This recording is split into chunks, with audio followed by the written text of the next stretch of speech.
ನಾನಿಲ್ಲದಿದ್ದರೆ ಪಾಕಿಸ್ತಾನ ಪ್ರಧಾನಿ ಉಳಿತಾ ಇರಲಿಲ್ಲ. ಭಾರತದ ಆಪರೇಷನ್ ಸಿಂಧೂರ ಬಗ್ಗೆ ಟ್ರಂಪ್ ಬಿಚ್ಚಿಟ್ಟ ಸ್ಫೋಟಕ ರಹಸ್ಯ. ನಮಸ್ಕಾರ ವೀಕ್ಷಕರೇ, ಅಮೆರಿಕದ ಅಧ್ಯಕ್ಷ ಡೊನಾಲ್ಡ್ ಟ್ರಂಪ್ ಅವರು ತಮ್ಮ ಭಾಷಣದಲ್ಲಿ ಯಾವಾಗ ಏನು ಹೇಳ್ತಾರೆ ಅಂತ ಊಹೆ ಮಾಡೋದಕ್ಕೂ ಬಹಳ ಕಷ್ಟ. ಆದರೆ ಇದೀಗ ಭಾರತ ಮತ್ತು ಪಾಕಿಸ್ತಾನದ ವಿಚಾರದಲ್ಲಿ ನಡೆದಿರುವ ಒಂದು ಹೇಳಿಕೆ ಇಡೀ ಪ್ರಪಂಚದಲ್ಲಿಯೇ ಭಾರೀ ಸಂಚಲನ ಸೃಷ್ಟಿ ಮಾಡಿದೆ. ಟ್ರಂಪ್ ಏನು ಹೇಳಿದ್ದಾರೆ ಗೊತ್ತಾ? ಒಂದು ವೇಳೆ ನಾನು ಮಧ್ಯಪ್ರವೇಶ ಮಾಡದೆ ಹೋಗಿದ್ದಿದ್ರೆ ಭಾರತ ಮತ್ತು ಪಾಕಿಸ್ತಾನದ ನಡುವೆ ಭೀಕರವಾದ ಪರಮಾಣು ಯುದ್ಧ ನಡೆದು ಹೋಗ್ತಾಗಿತ್ತು. ಅಷ್ಟೇ ಅಲ್ಲ, ಆ ಯುದ್ಧದಲ್ಲಿ ಪಾಕಿಸ್ತಾನದ ಪ್ರಧಾನಿ ಶಹಬಾಜ್ ಶರೀಫ್ ಇಂದು ಬದುಕುಳಿತಾ ಇರಲಿಲ್ಲ. ಅವರ ಕಥೆ ಅಂದೇ ಮುಗಿದು ಬಿಡುತ್ತಾಗಿತ್ತು ಅಂತ ಟ್ರಂಪ್ ಗುಡುಗಿದ್ದಾರೆ. ಅಷ್ಟಕ್ಕೂ ಟ್ರಂಪ್ ಉಲ್ಲೇಖಿಸಿರುವ ಯುದ್ಧದ ಸನ್ನಿವೇಶ ಯಾವುದು? 2025 ಮೇ ತಿಂಗಳಲ್ಲಿ ನಡೆದ ಆ ಭೀಕರ ಘಟನೆಯೇನು? ಪಾಕಿಸ್ತಾನದ ಉಗ್ರರ ನೆಲೆಗಳನ್ನು ಧೂಳಿಪಟ ಮಾಡಿದ ಭಾರತದ ಆ ಆಪರೇಷನ್ ಸಿಂಧೂರ ಕರಾಳ ಗುಟ್ಟೇನು? ಟ್ರಂಪ್ ತಮ್ಮ ಬೆನ್ನನ್ನು ತಾವೇ ತಟ್ಟಿಕೊಳ್ತಾ ಇದ್ರೆ ಇತ್ತ ಭಾರತ ಸರ್ಕಾರ ಅಮೆರಿಕಾಗೆ ನೀಡಿದ ಆ ಖಡಕ್ ತಿರುಗೇಟಂತಹದ್ದು. ಬನ್ನಿ ಇವತ್ತಿನ ಈ ಡೀಟೇಲ್ಡ್ ವಿಡಿಯೋದಲ್ಲಿ ಟ್ರಂಪ್ ಹೇಳಿಕೆ ಹಿಂದಿರುವ ಅಸಲಿ ಜಾಗತಿಕ ಕಾರಣವನ್ನು ಎಳೆಯಾಗಿ ಬಿಚ್ಚಿಡ್ತೀವಿ. ಆದರೆ ಅದಕ್ಕಿಂತ ಮುಂಚೆ ಟ್ರಂಪ್ ಅವರು ಬಂದ ನಂತರ ಟ್ರಂಪ್ ಅವರ ಮಾತು ಕೇಳಿ ಮೋದಿಯವರು ಈ ಯುದ್ಧವನ್ನು ನಿಲ್ಲಿಸಿದ್ರಾ? ನಿಮಗೇನನ್ಸುತ್ತೆ? ಮೋದಿಯವರು ಟ್ರಂಪ್ನ ಮಾತು ಕೇಳಿ ಯುದ್ಧ ನಿಲ್ಲಿಸಿದ್ರಾ? ಕಮೆಂಟ್ ಬಾಕ್ಸ್ನಲ್ಲಿ ತಿಳಿಸಿ. ಬನ್ನಿ ವಿಡಿಯೋವನ್ನು ಶುರು ಮಾಡೋಣ.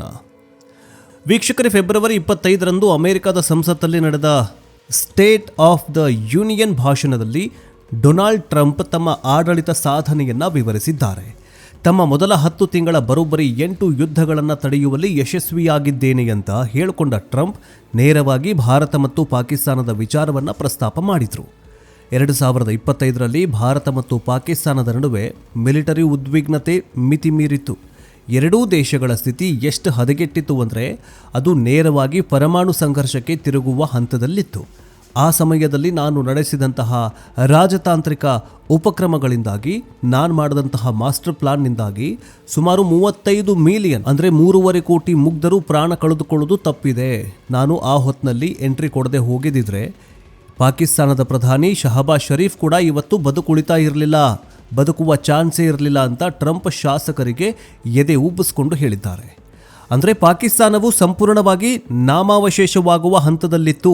ಭಾರತದ ಸೇನಾಪಡೆಯ ಕೋಪದಿಂದ ಪಾಕ್ ಪ್ರಧಾನಿಯನ್ನ ಉಳಿಸಿದ್ದು ನಾನೇ ಅಂತ ಟ್ರಂಪ್ ತನ್ನನ್ನು ತಾನು ಒಬ್ಬ ಗ್ಲೋಬಲ್ ಹೀರೋವಾಗಿ ಬಿಂಬಿಸಿಕೊಂಡಿದ್ದಾನೆ. ಟ್ರಂಪ್ ಈ ರೀತಿ ಹೇಳಿಕೆ ನೀಡುವುದಕ್ಕೆ ಕಾರಣವಾಗಿದ್ದು ಕಳೆದ ವರ್ಷ ಅಂದರೆ 2025 ಮೇ ತಿಂಗಳಲ್ಲಿ ನಡೆದ ಆ ಒಂದು ಭೀಕರ ಘಟನೆ. ಕಾಶ್ಮೀರದ ಪಹಲಗಾಮ್ನಲ್ಲಿ ಪಾಕಿಸ್ತಾನ ಪ್ರಾಯೋಜಿತ ಉಗ್ರರು ಅಟ್ಟಹಾಸದಿಂದ ಮೆರೆದಾಡಿದ್ರು. ಆ ಭೀಕರ ಉಗ್ರರ ದಾಳಿಯಲ್ಲಿ ಬರೋಬ್ಬರಿ 26 ಮುಗ್ಧರು ಪ್ರಾಣ ಕಳೆದುಕೊಂಡಿದ್ರು. ಆ ಘಟನೆಯಿಂದ ಇಡೀ ಭಾರತ ಅಕ್ಷರಶಃ ರೊಚ್ಚಿಗೆದ್ದಿತ್ತು ಪಾಕಿಸ್ತಾನದ ಮೇಲೆ. ತನ್ನ ಮುಗ್ಧ ನಾಗರಿಕರನ್ನ ಕಳೆದುಕೊಂಡ ಭಾರತ ಸುಮ್ಮನೆ ಕೂರಲಿಲ್ಲ. ಪಾಕಿಸ್ತಾನಕ್ಕೆ ಅದರದ್ದೇ ಭಾಷೆಯಲ್ಲಿ ಉತ್ತರ ನೀಡಲು ಆಪರೇಷನ್ ಸಿಂಧೂರ್ ಎಂಬ ಅತ್ಯಂತ ಗುಪ್ತ ಮತ್ತು ಬೃಹತ್ ಕಾರ್ಯಾಚರಣೆಯನ್ನ ಆರಂಭ ಮಾಡಿತು ಭಾರತ. ಈ ಆಪರೇಷನ್ ಹೇಗಿತ್ತು ಗೊತ್ತಾ? ಕೇವಲ ಭೂಸೇನೆ ಮಾತ್ರವಲ್ಲ, ಭಾರತದ ಸೇನೆ, ವಾಯುಪಡೆ ಮತ್ತು ನೌಕಾಪಡೆ ಮೂರೂ ಕೂಡ ಜಂಟಿಯಾಗಿ ಅಖಾಡಕ್ಕಿಳಿದಿದ್ವು. ನಿಯಂತ್ರಣ ರೇಖೆಯುದ್ದಕ್ಕೂ ಇದ್ದ ಪಾಕಿಸ್ತಾನದ ಭಯೋತ್ಪಾದಕ ಮೂಲ ಸೌಕರ್ಯಗಳನ್ನು, ಕ್ಯಾಂಪ್ಗಳನ್ನು ಗುರಿಯಾಗಿಸಿಕೊಂಡು ಭಾರತೀಯ ಸೇನೆ ಭಾರೀ ಮುನ್ನಡೆ ಸಾಧಿಸಿತು. ಭಾರತದ ಈ ರುದ್ರಾವತಾರವನ್ನು ಕಂಡು ಪಾಕಿಸ್ತಾನ ಅಕ್ಷರಶಃ ನಡುಗಿ ಹೋಗಿತ್ತು. ಭಾರತದ ಸೇನೆ ಮುಗುನುಗ್ತಾಗಿದ್ದಂತೆ ಕಂಗಾಲಾದ ಪಾಕಿಸ್ತಾನ ಕಳ್ಳ ಮಾರ್ಗವನ್ನು ಹಿಡಿಯುತ್ತೆ. ಭಾರತದ ಮೇಲೆ ಡ್ರೋನ್ ಮತ್ತು UCVA unmanned combat aerial vehicle ಮೂಲಕ ದಾಳಿಯನ್ನು ನಡೆಸೋದಕ್ಕೆ ದುಸ್ಸಾಹಸ ಮಾಡುತ್ತೆ. ಆದರೆ ಪಾಕಿಸ್ತಾನಕ್ಕೆ ಗೊತ್ತಿರಲಿಲ್ಲ, ಭಾರತದ ಗಡಿಯಲ್ಲಿ ನಮ್ಮ ಅತ್ಯಾಧುನಿಕ ವಾಯು ರಕ್ಷಣಾ ವ್ಯವಸ್ಥೆಗಳು ಹದ್ದಿನ ಕಣ್ಣಿಟ್ಟು ಕಾಯ್ತಾ ಇದ್ವು ಅಂತ. ಪಾಕಿಸ್ತಾನ ಕಳುಹಿಸಿದ ಪ್ರತಿಯೊಂದು ಡ್ರೋನ್ಗಳನ್ನು ಭಾರತೀಯ ರಕ್ಷಣಾ ಪಡೆಗಳು ಆಕಾಶದಲ್ಲೇ ಧೂಳಿಪಟ ಮಾಡಿಬಿಟ್ವು. ಭಾರತದ ಮೂರೂ ಪಡೆಗಳ ಜಂಟಿ ಕಾರ್ಯಾಚರಣೆ ಮುಂದೆ ಪಾಕಿಸ್ತಾನ ಅಕ್ಷರಶಃ ಮೊಂಡಿ ಹೂರಿತು. ಭಾರತದ ಈ ಪ್ರಬಲವಾದ ಹೊಡೆತದಿಂದ ಪಾಕಿಸ್ತಾನ ತೀವ್ರವಾಗಿ ಸೋಲೊಪ್ಪಿಕೊಳ್ಳುವ ಪರಿಸ್ಥಿತಿ ನಿರ್ಮಾಣವಾಗುತ್ತೆ. ಜಾಗತಿಕ ಮಟ್ಟದಲ್ಲೂ ಈ ಯುದ್ಧದ ಕಾರ್ಮೋಡ ಭಾರೀ ಕಳವಳವನ್ನು ವ್ಯಕ್ತಪಡಿಸಿತ್ತು, ಸೃಷ್ಟಿಯಾಗಿತ್ತು ಕೂಡ. ಇದೇ ಘಟನೆಯನ್ನೇ ಟ್ರಂಪ್ ಈಗ ತನ್ನ ಭಾಷಣದಲ್ಲಿ ಬಳಸ್ಕೊಳ್ತಾ ಇರೋದು.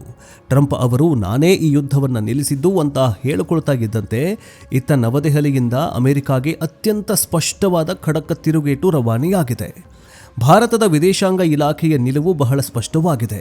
ಭಾರತ ಮತ್ತು ಪಾಕಿಸ್ತಾನದ ನಡುವಿನ ಯಾವುದೇ ಸಂಘರ್ಷವನ್ನು ನಿಲ್ಲಿಸುವಲ್ಲಿ ಅಥವಾ ಕದನ ವಿರಾಮ ಮಾಡುವಲ್ಲಿ ಅಮೆರಿಕ ಸೇರಿದಂತೆ ಯಾವುದೇ ಮೂರನೇ ರಾಷ್ಟ್ರದ ಪಾತ್ರ ಇಲ್ಲ ಅಂತ ಖಡಕ್ ಸಂದೇಶವನ್ನು ಕೊಟ್ಟಿದೆ.